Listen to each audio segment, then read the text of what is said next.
Hello दोस्तों, आज पढ़ेंगे भारत की मिट्टियाँ। तो दोस्तों, सॉइल शब्द की उत्पत्ति लैटिन भाषा के सोलम से हुई है और स्टडी ऑफ सॉइल को पेडोलॉजी कहते हैं। मिट्टियों के अध्ययन को पेडोलॉजी कहते हैं। भारतीय मृदा विज्ञान संस्थान भोपाल मध्य प्रदेश में है। भारतीय कृषि अनुसंधान परिषद IARI नई दिल्ली में है।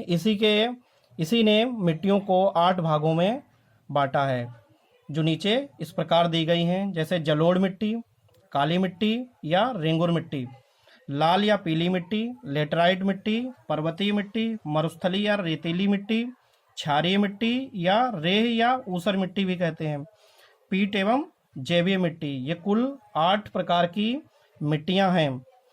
इनमें सबसे प्रमुख मिट्टी जलोढ़ मिट्टी है। जलोढ़ मिट्टी भी दोस्तों 2 टाइप की होती है, एक तो बांगर, दूसरी खादर। बांगर मिट्टी, पुरानी जलोढ़ मृदा को बांगर मिट्टी कहते हैं और नवीन जलोढ़ मृदा को खादर मिट्टी कहते हैं।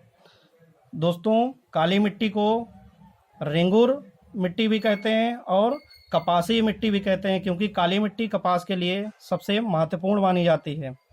तीसरे नंबर पे है दोस्तों लाल मिट्टी। लाल मिट्टी का रंग आयरन ऑक्साइड के कारण इसका रंग लाल होता है और यह मिट्टी फसलों के तौर से ये अनुपजाऊ होती है। इसमें अधिकांशतः मोटे अनाज जैसे गेहूं, दाल और कॉटन की फसलें की जाती हैं। लेटराइट मिट्टी दोस्तों चाय के लिए सबसे महत्वपूर्ण मानी जाती है।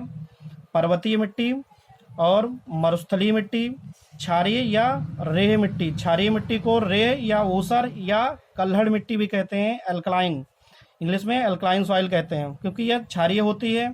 विशेष तौर से इसमें जैसे नारियल है, नारियल वगैरह की खेती की जाती है। और सबसे निम्न कोट की होती है दोस्तों पीट मिट्टी या जैवी मिट्टी। इधर दोस्तों क्षेत्रफल के माध्यम से दी गई हैं, क्रम से जलोढ़ मिट्टी, काली मिट्टी, लाल मिट्टी, लेटराइट मिट्टी और मरुस्थलीय मिट्टी। साइड में इनके प्रतिशत भी दिया गया है, जितने प्रतिशत पे भारत में पाई जाती हैं। सबसे ज़्यादा जलोढ़ मिट्टी क्षेत्रफल में भी और प्रतिशत के आधार पर भी भारत में सबसे ज़्यादा जलोढ़ मिट्टी ही पाई जाती है। जलोढ़ मिट्टी का प्रतिशत के आधार पर देखेंगे तो 22% भारत में पाई जाती है, क्योंकि इसमें जलोढ़ मिट्टी में पोटास की अधिकता होती है।